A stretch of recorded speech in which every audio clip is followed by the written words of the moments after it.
working with the right to science is exciting because it's applicable to so many important areas of contemporary life, yet it has been so thoroughly neglected.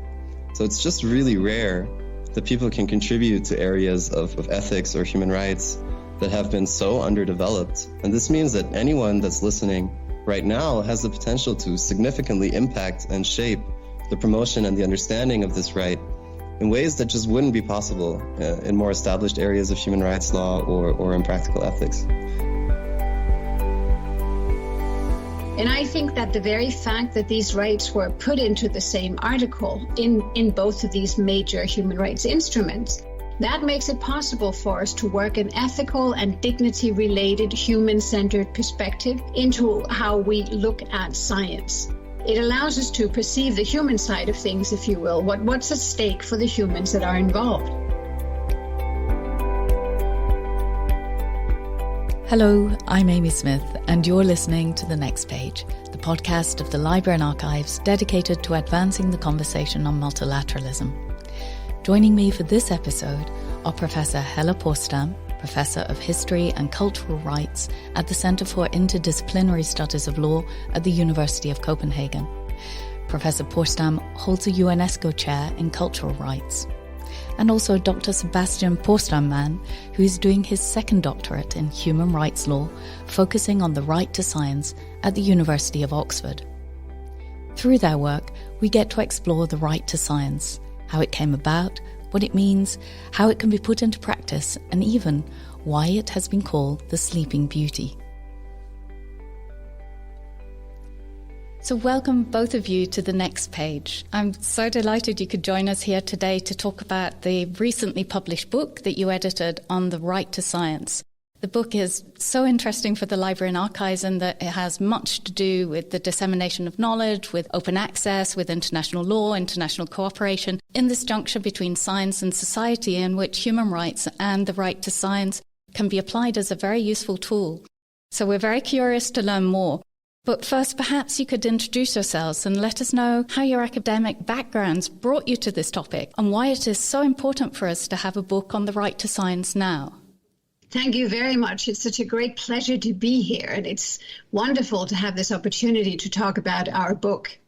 Being a professor of history and cultural rights at the University of Copenhagen means for me in practice that I teach American history at the history department, and then I teach human rights at the law school. And this is also where I hold a UNESCO Chair in cultural rights. I was originally educated in American studies, and back then I became interested in the role of law in the U.S., the use of rights talk, as some would call it, to give as a common discourse, and the courts as a venue to settle conflicts in a multicultural society where there's no other agreement. There are so many different cultures in the U.S., and they come with totally different backgrounds, and they do not agree on a whole lot. So down through American history, we've seen the courts become that venue where conflicts are settled, big and small. We see it right now, for example, with all the cases that are directed at former President Trump. So from there, I moved into human rights talk. And again, I think of human rights talk as a venue to meet possibly this creates one of the few ethical languages that we have where we can meet in a global world to settle all kinds of conflicts.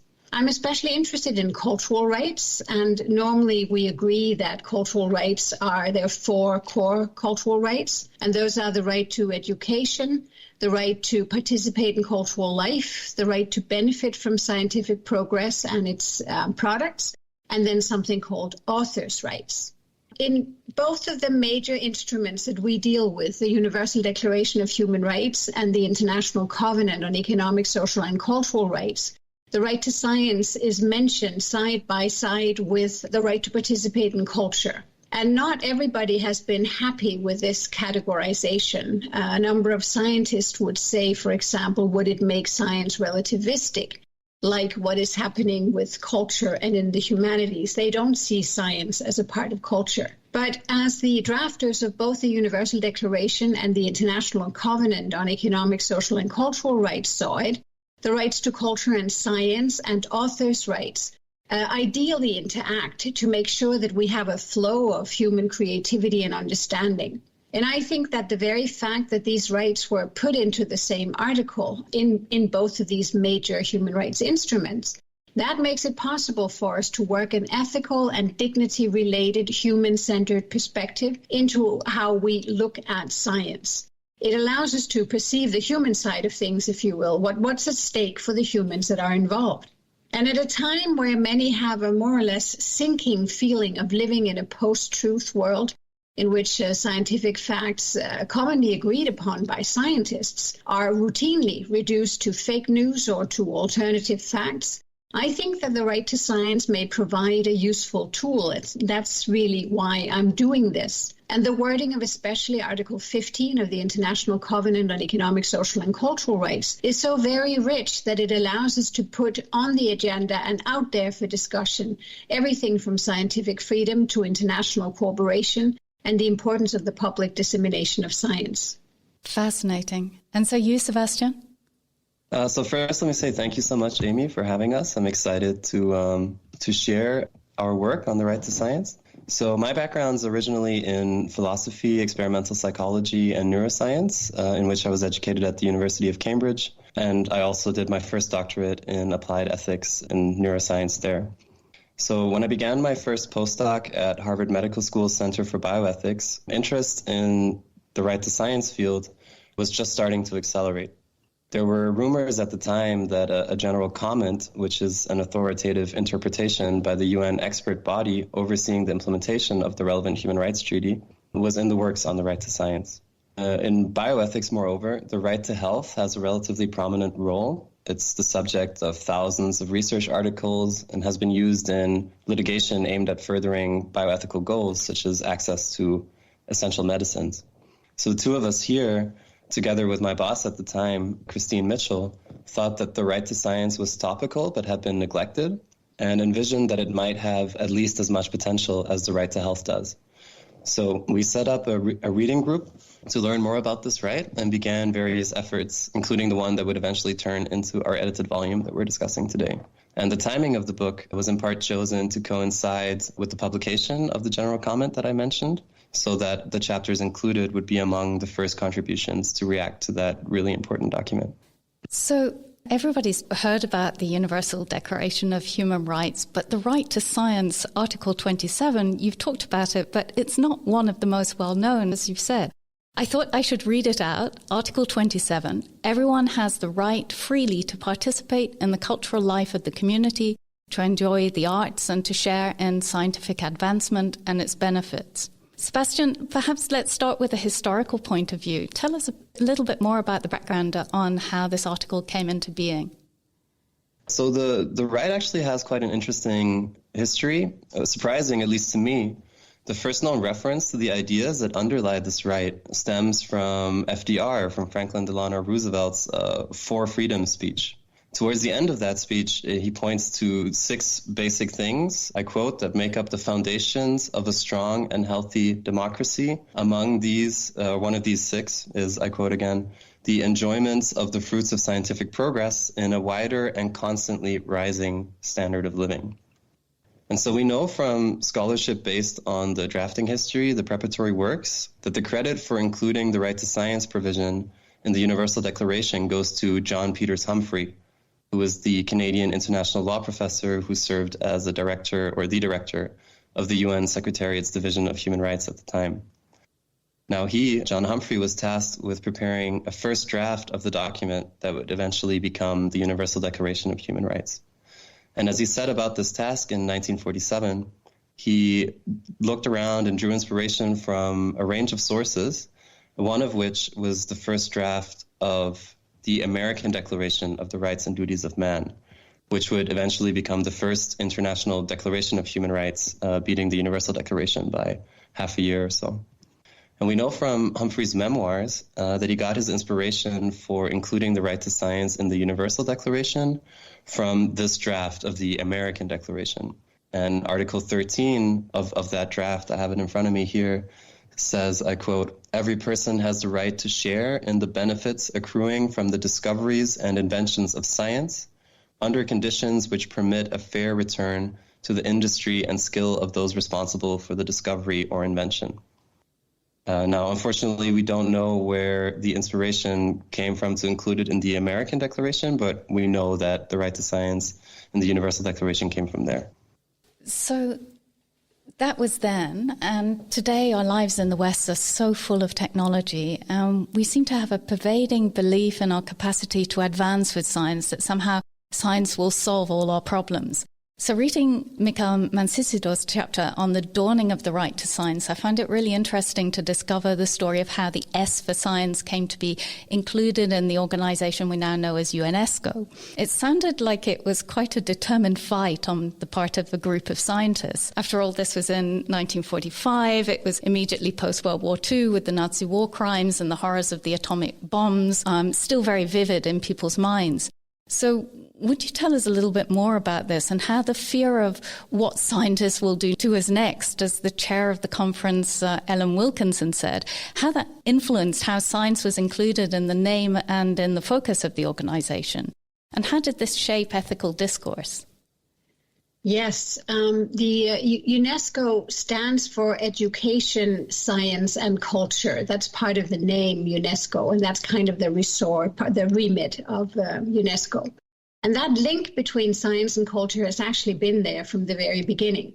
It's explicit and I talked a little bit about it before, it's explicit in both Article 27 of the Universal Declaration and also Article 15 of the International Covenant on Economic, Social and Cultural Rights, that more or less repeats what Article 27 of the Universal Declaration of Human Rights said. The idea in UNESCO originally was to have the declaration as a declaration is not a legally binding instrument. So the idea originally was to have one convention which would make all of those rights mentioned in the Universal Declaration legally binding, to have such an instrument drawn up. But in the end, they couldn't agree within the UN, and it took until 1966, so quite a few years, to actually have documents drawn up that would make those rights legally binding. And unfortunately, in many ways, they decided within UNESCO they couldn't agree for all kinds of reasons. This was part of the Cold War, decolonization, and other geopolitical occurrences. So they ended up deciding that we should have two different covenants. One of them is called the Covenant for Civil and Political Rights, and the other one is called the Covenant for Economic, Social and Cultural Rights. And the one we're talking about here is the one on economic, social and cultural rights. So I say it was a bit unfortunate because what happened was that we have forever since been talking about what the core of human rights is. Is it civil and political rights, or is it economic, social and cultural rights? And the official UN opinion is that all of these are interrelated and interdependent and equally important. But the link between culture and science was already present in the 1945 UNESCO Constitution, which said that the mission of the new organization would be, and I quote, to contribute to peace and security by promoting collaboration among the nations through education, science, and culture. So there we have all three of them mentioned. And throughout the UNESCO Constitution, the notion of culture should be understood to refer very broadly to science as well as the arts. So science was seen as part of the cultural life. But it wasn't a foregone conclusion that science would be included in the UNESCO remit, as you mentioned. And when the recently founded United Nations convened a conference in London in November 1945 to establish a United Nations educational and cultural organization, the idea behind that was to further education and intercultural dialogue as the best possible way to avoid war and to promote peace after the Second World War. And interestingly enough, science did not figure in this idea. So if it hadn't been for famous scientists such as the British biologist and philosopher Julian Huxley and biochemist Joseph Needham, who was also British, who would both go on to become, Huxley became the first general director of UNESCO, and Needham became the first head of unit for the natural sciences in December 1946. If it hadn't been for their efforts, then the S in UNESCO would never have become a part of the organization's title and goals, and we would have known it today as UNESCO. What had finally then secured the support for including the S for science was the dropping of the atomic bombs on Hiroshima and Nagasaki, as you mentioned. And the use of the atomic bomb raised the issue of what would later become known as dual-use research and technology. That is, research that provides knowledge and technologies that can be applied for something good, but can also be misapplied so that they pose a significant threat to individuals or to society. So the bomb made the need for ethics in scientific research very, very obvious. And this is what is reflected in that opening speech by the chair of the London conference, British Minister of Education, Ellen Wilkinson, who expressed the hope the scientists would let themselves be linked closely with the humanities, as she said. We're now in 2023 and leading up to the 75th anniversary of the Universal Declaration of Human Rights. But 3/4 of a century ago, in 1948, what was really intended by the right to share in scientific advancement and its benefits? So it's always difficult to say precisely what the drafters of a treaty intended, but in this case, we actually do have quite a few leads from the preparatory works. So we know, for example, that one of the original intentions was to include a right to access scientific knowledge and discoveries, since these were seen as crucial both for material well-being, but also for the full development and expression of the human personality. And this, by the way, is one of the reasons that the right to science is grouped together with the arts and culture and education. So all of these aspects were seen as contributing to the ability of individuals to conceive of and to work towards becoming the kind of persons they wanted to be. And we know this right to access was meant, so both right to access knowledge, but also inventions, discoveries, it was meant to be covered by the phrase "and its benefits," which was tacked on sort of later in the drafting. Now, the first part of the right to science part is to share in scientific advancement. And this, by contrast, we know was meant to refer to a right to participate actively in science. So do science, learn science, contribute to science, be part of science, as opposed to passively benefiting from the progress of science. Okay. And we also know the word freely was added in halfway through the drafting. And from the associated discussions, we know that the drafters conceived of scientific freedom as being instrumentally necessary. So they thought without scientific freedom, there would be less scientific progress, and so fewer benefits to share around. Very true. Yeah, right? Yeah. And this freedom was, however, primarily intended for science or scientific research itself. So they made an interesting distinction, an important distinction there between science, scientific research on the one hand, and then the results or applications that come out of it. So, technology, but also the uses to which you put scientific knowledge. And they thought science itself has got to be free. Scientific research itself needs to be free in order to produce these benefits. But the way that the results of it, the applications of it are used, that can be restricted. So there you don't have, or in their minds at least, scientific freedom didn't stretch out that far. And has there been an evolution in the way we understand it now? Well, in some ways there has. We're still, some scholars have called the right to science a sleeping beauty, because it's kind of lain dormant for a long time. It's only more recently, within the past, 10, 15 years, that people have been interested in, have kind of rediscovered that right again. And that has to do, I think, with the fact that so many of the problems we have, so much of what goes on in our lives today has scientific and technological elements.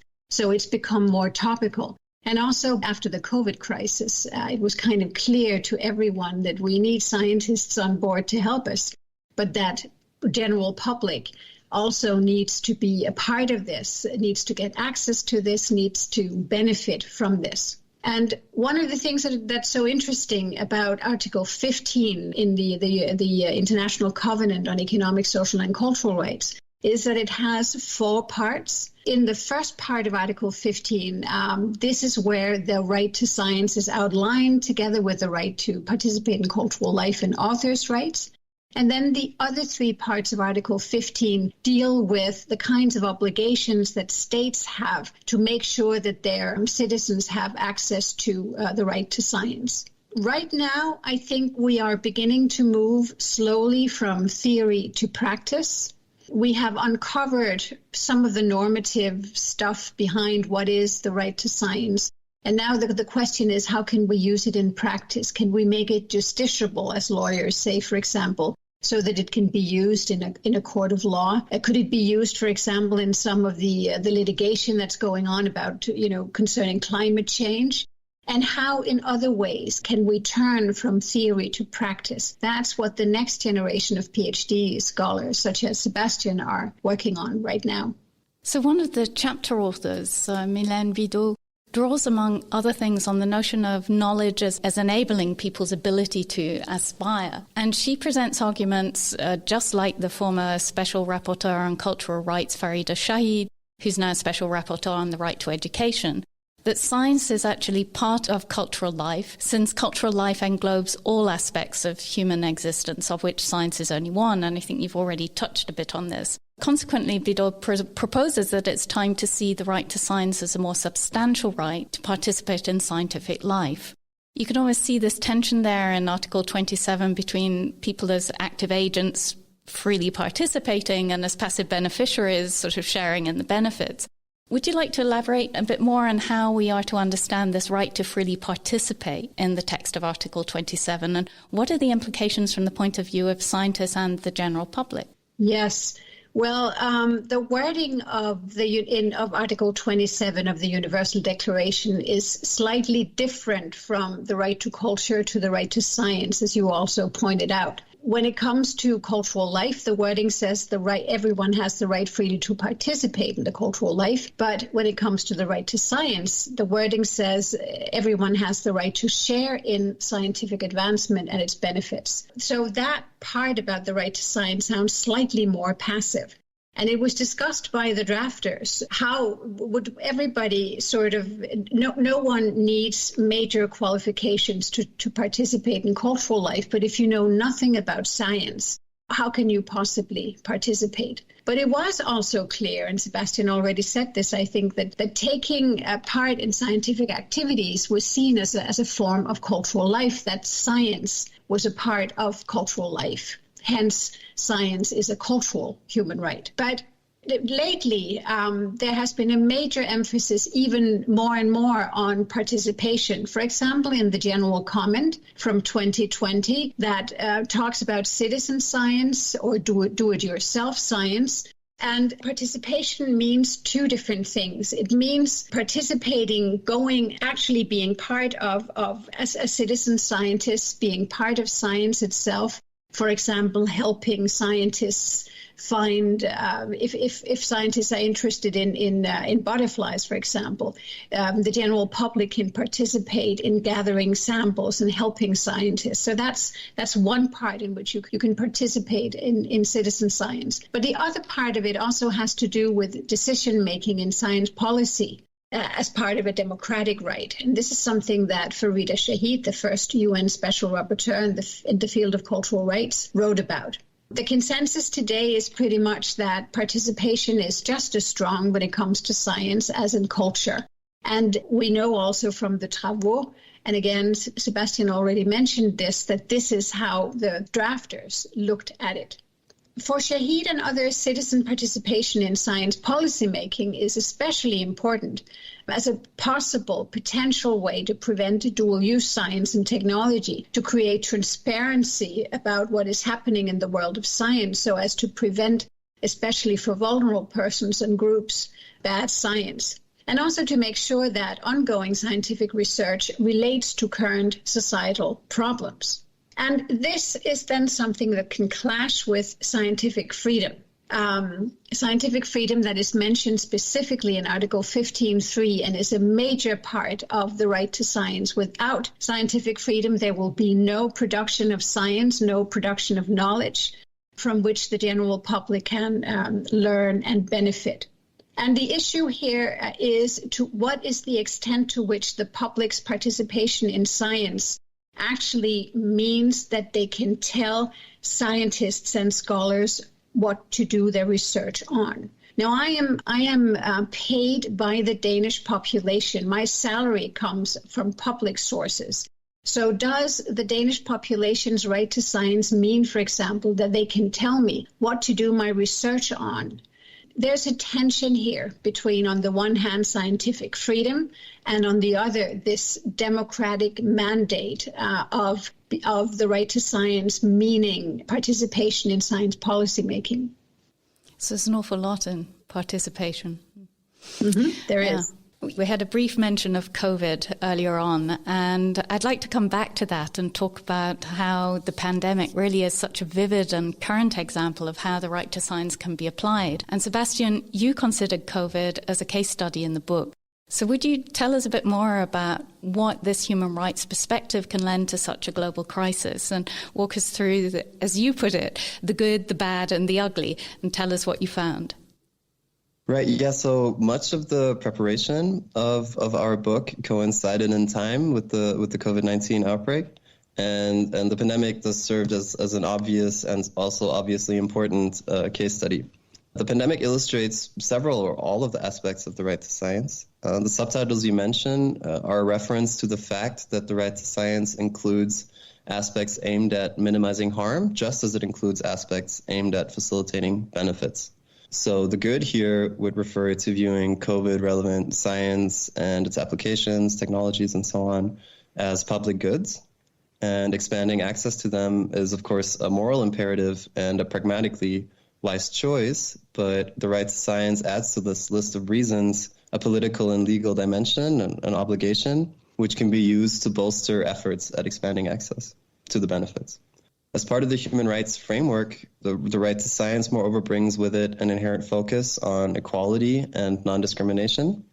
And the disparate effects of some COVID-19 restrictions and policies on vulnerable populations, and the converse fact that most of the benefits of research and technologies accrue to, already wealthy and privileged parts of the world.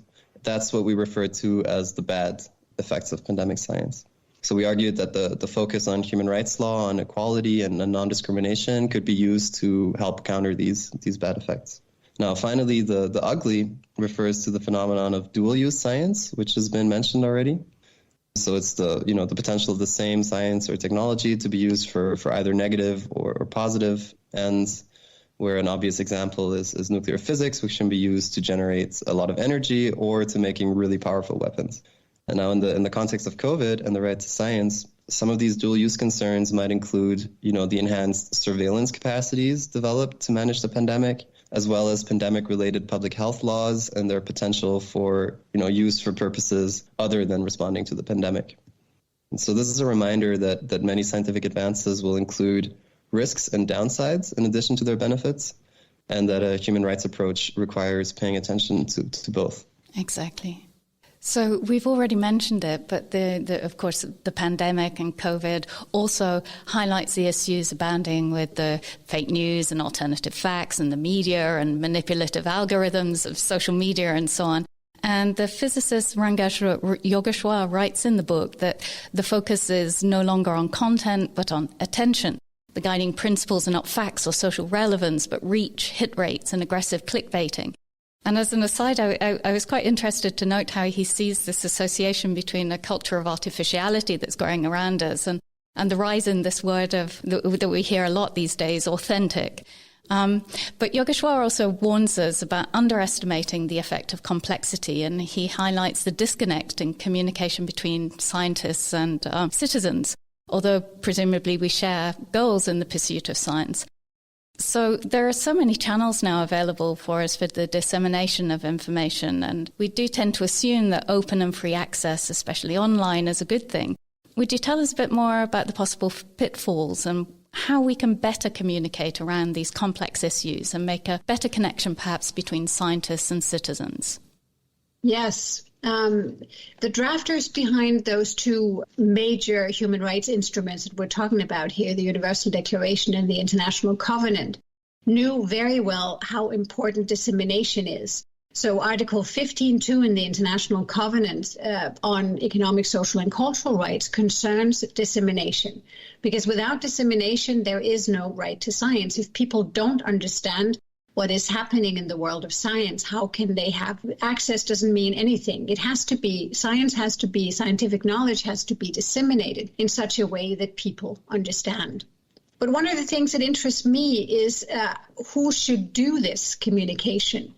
Should it be science journalists or should it be scientists themselves, for example? And what about citizen scientists? We all know that scientists are not always very good at this. And it is extremely difficult, as every one of us who's been in the media absolutely know. It's very, very difficult to explain something complicated in, say, 30 seconds to a wider audience. And you're always afraid as a scholar that you have to simplify, and that also especially when it comes to the social media, that you'll be crucified. Most researchers don't want to be political. They want to argue in a neutral way or attempt to argue in a neutral way. The typical scientific argument is on the one hand, but then again on the other. And there's absolutely no time for this in the media. So being in the media a lot means that you are forced to simplify to a certain extent. And this can very well end up looking to the public as if scientists take sides and are subjective. So the turn to science journalism is what scientists often do, because we know that they are much better communicators. This is good and obvious in many, many different ways. It makes a lot of sense. But there are a couple of issues that I want to raise that I think Ranga Yogeshwar is also onto in his chapter. As science journalists attempt to avoid jargon use and increase straightforwardness that's what they're good at in science communication. There is a tendency also that accuracy and important details may get lost in this process. And inaccurate arguments cannot be countered directly and on the spot in the way that the scientist, him or herself, could do it. Science journalists may also not necessarily prioritize or get across to the public the kind of excitement that's entailed in the creation of knowledge, which is really the core function of science. Some scholars are also asking if there's been a change in emphasis from the communication, the importance of communicating scientific knowledge to the public, to an emphasis more on the public's engagement with science and technology, with citizen science and do-it-yourself science, and to providing entertainment and good experiences for the public so that we increase their interest in and their trust in science. And when too much attention is shifted away from communicating scholarly knowledge, then the pursuit of knowledge and truth, or the attempt to pursue the knowledge and truth that the framers of the Universal Declaration and the International Covenant saw as the main objective of the right to science, then that tends to recede into the background. So I would argue that scientists need to be actively involved themselves in communicating to the public what exactly it is their science is about, what its potential is, why it is interesting, and why science is important as a public good. This doesn't mean at all that there's no longer any need for professional science journalists, though, because in order to honor the promise of Article 15.2 and its importance for the right to science, that's the one that talks about the importance of dissemination, scientists would still very much benefit from being coached by professional science journalists who can show them how to engage with the public in a respectful and non-paternalistic or elitist way. And I also think that at a time when the public becomes more and more involved in science policy decision-making, that communication skills actually need to be included as a part of the educational curriculum in STEM disciplines in the natural sciences. And one last thing that I want to say about why I think it's important that scientists themselves get involved is that becoming more visible and reaching a wider public, that is precisely what gives scientists the chance to show the importance of their particular line of research. And then by so doing, it also increases their chances of securing funding, future funding. Speaking directly to the public as to why what I do is important increases those chances of future funding. So this is also very important. These are very good points, and I love the way that you bring out the excitement of science. But Sebastian, perhaps you could add some more about the importance of diversity and inclusion in the right to science. Sure, yeah. So the version of the right to science that we focus on in our book, so under international human rights law as opposed to, for example, regional or domestic law or a moral right, is meant by design to extend to every human equally, no matter their background or location. So just simply by virtue of its inclusion in these documents, in this framework, the underlying human rights principles of equality, inclusion, participation, and non-discrimination form part of the core of the right to science. So this means that the right to science cannot be fulfilled without diversity and inclusion in research. So samples need to be representative for the conclusions of studies to apply equally to everyone. And research teams need themselves to be diverse to help ensure that research takes place on needs and concerns that are specific to or more important for certain groups. Otherwise, each of these groups and their members wouldn't equally enjoy the right to science. Another way to put it is that without these inputs, research trends will inevitably benefit some groups more than others in a way that's inconsistent with these fundamental human rights principles. But diversity and inclusion are also important for the right to science in other ways, in really important ways. So the drafters were convinced that the free exchange of people and information and equipment was essential for the ability of science to progress and so for it to deliver its benefits. And the wider and more inclusive this exchange is, the better for scientific progress, the higher the rate of scientific progress. And so this intuition has since been backed up by research. There's an excellent new book out this year, I think, called Horizons, the Global Origins of Modern Science, in which the author James Poskett traces the development of modern science to cultural exchange across Asia, Africa, the Americas, and Europe sort of over millennia. And it makes a lot of sense that the interaction of different traditions, which have different ideas and theories and experiences, that the exchange of these would be mutually beneficial and would lead to better ideas and better methodologies. Also, several studies have found that scientific papers with authors that come from different backgrounds and have different ethnicities or come from different countries have greater impact as measured by citation scores than papers with authors from a single country or background or institution. Now, also diversity itself, also biological diversity itself, can also be scientifically valuable. For example, genetic researchers have found that non-Caucasian samples contribute more associations to genome-wide association studies to data sets than do Caucasian samples at equivalent sample sizes. So not being inclusive, not having diverse participants can just slow down the rate of science as well. Very interesting. Yeah. So perhaps a more general question. What do you think is required for science to be pursued for the common good?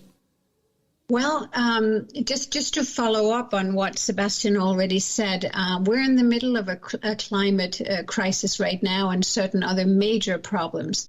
And so we need all the voices, all the experiences that are out there if we want to solve anything. So again, to the point of diversity. As a public common good, public support is obviously very important. And one of the major problems in the world of science today is that a lot of the funding comes from private funders. When it comes without any strings attached, it's wonderful because it adds to the world of science funding that it wouldn't otherwise have had.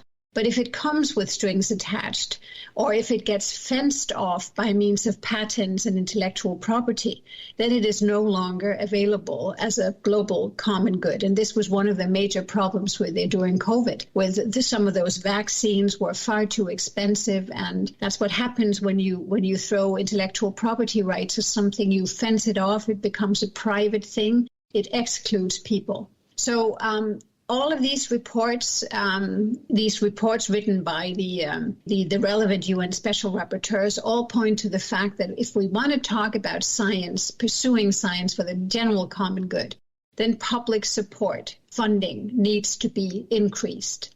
One added value for me of looking at science as a human right is that a part of scientific freedom, for example, is also its flip side, scientific responsibility, that each scientist also has a moral responsibility to make accessible to everybody the science that he or she produces. So freedom is important in itself, as we've talked about before, because without scientific freedom, there will be no production of knowledge at all for anybody to benefit from. But it comes with a certain responsibility from a human rights perspective.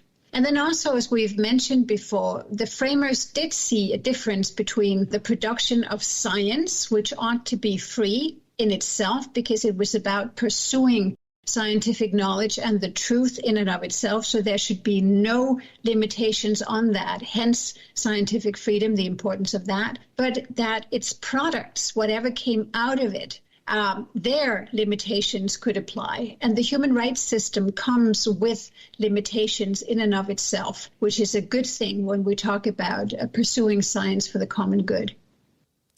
It's really good that your book is not just theoretical. You also take it from a very practical angle. And you've even developed 4 steps for policy. Would you briefly explain what your 4 steps test is? Sebastian, perhaps? Yeah, sure. So the idea behind the 4-step test is to provide a framework for people who want to work with the right to science in practice. So it's intended to help, let's say, advocates, attorneys, NGO or civil service employees to identify when the right to science is applicable to a given issue in the first place, and then to help them focus on the questions they might need to ask when inquiring into the human rights compatibility of policies impacting or involving science.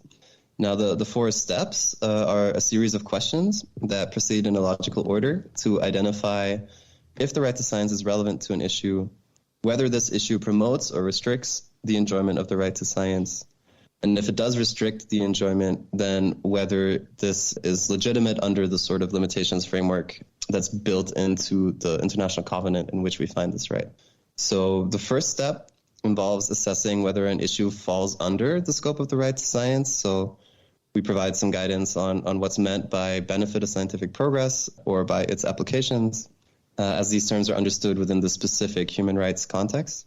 And if so, the second step involves identifying whether one or more aspects of the issue in question involves a restriction as opposed to a facilitation of the right. So where it is a restriction, the second step asks whether it's best characterized as a retrogressive measure, a derogation, or a limitation on the right to science, which are recognized categories in broader international human rights law. So whereas the first 2, so that's retrogressive measures and derogations, are not allowed under the International Covenant on Economic, Social, and Cultural Rights, limitations can potentially be legitimate if they fulfill certain criteria. And so carrying out this limitations analysis is the focus of the third step. If the policy or issue in question clears all 3, so all 3 previous steps, so that is, it's within the scope of the right, it constitutes a limitation, and also it's a legitimate limitation, then the 4th step involves asking whether there are other policy options that also do this, and whether there are some amongst the set that minimizes harm and maximizes benefits. So this 4-step test is less of a decision algorithm than it is a way to help ensure that some of the right questions are asked. And our hope with this chapter was that it could, help those that maybe see the right to science for the first time in their capacity of engaging with science and human rights issues, and could maybe help them ask some of these right questions. 4 very practical steps. We're coming to the close of this episode, and I really must say that the value of the right to science clearly resonates in your work and really makes us want to participate and to enjoy and to share more in it. We've covered a lot, and I really would still encourage people to read the book because it is fascinating and there's so much more in it. But to leave us with something, what point would you like to emphasize, or what would you like to add about the right to science for our listeners? Well, if I may start, I think I would point again to the importance of increased communication between the world of science and the public. Many of our most serious problems, as we've touched on before, just think of climate change, COVID, and so on, really involve science and technology. So we really need scientists on board to help us solve some of those problems. But we also need all the expertise and the experience that's out there. And we need people to engage with science, non-scientists too. So how do we do this? How do we make that communication better, more respectful, so that people will listen and perhaps we can increase their trust in science? And one of the people that I think we can learn from, and whose example I would like to mention here, is actually Justice Elena Kagan on the United States Supreme Court. Justice Kagan has worked systematically toward enhancing the public's trust in the Supreme Court by writing opinions that explain her reasoning and that of her colleagues in such a way that it really becomes immediately understandable to everyone. It's especially in her dissenting opinions that she has tried to promote a better understanding of how the judiciary works in practice. And her writing really sounds or looks like she's talking in plain terms and relatively short sentences that even a non-lawyer can grasp. She's clearly a gifted writer, Elena Kagan is, but perhaps just as importantly, she doesn't lecture or talk down to the public. Instead, what she does is that she addresses them as fellow citizens and stakeholders in American democracy. And this is crucial, I think, in a political environment, especially like the American right now, that is divided to the point of being toxic, and where the word elitist doesn't warrant respect, but instead seems to have entered the culture wars as a populist signal of criticism against those who think that maybe they know better than everyone else. So how to avoid that kind of hated elitism, that's the task we currently face as scholars, in my opinion, not just in the United States, but around the world, when we attempt to engage with the public and to honor Article 15.2 and its demand for scientific dissemination as a part of the right to science. And Sebastian? Yeah, so one very quick brief point is that our book is available open access, sort of in the spirit of the right to science. So if anybody's listening and would like to have access to it, it's as simple as a Google search. And so one important point for me, sort of high level, about the right to science is that it changes the baseline or the starting point of discussions or analysis concerning issues at the intersection of science and society. So instead of beginning analyses from the point of view of the rights of intellectual property holders, for example, or of companies or of the state, the focus in a human rights analysis is always on the individual. And that's quite a powerful reframing. So if you say we start from the idea that this is a benefit of science, then everybody has access to it, both to sort of enjoy it, but also to participate in it. That's the baseline. And then if there are good reasons for me not to have access or for you not to participate in this particular aspect of science, then you have to come up with, the onus is on proving that this shouldn't be the case. But the baseline is that there should always be this access and that people should be able to participate. And that's quite different, I think, from the way we think about science right now. Another interesting point is, which has not been widely discussed either by us or by people in the field more broadly, is what's meant by science, or what's the scope of this term. So for the purposes of this human right. So if we approach this question now through English colloquial understanding or usage of science in English right now, we might think, that's, it's the natural sciences and maybe it's some of the social sciences. But this turns out to be like quite a recent usage. And it's also the rights, we have to remember it's an international human rights law. So if you look at other languages, other traditions, even if you look at what's known as the authentic language versions, so there are different versions of the Universal Declaration and there's different versions of the International Covenant, which are each equally authentic. And if you look at those languages, that's French, Spanish, Russian, Arabic, and Chinese, the terms they use there for science have much broader, or, are broader at least than the English sense. So there's an argument to be made that the right to science should be understood more broadly as a right to participate in intellectual life and to derive benefits from the results of intellectual life more broadly, which is something that I find very interesting. It's also something that fits with the categorization of science as a cultural human right.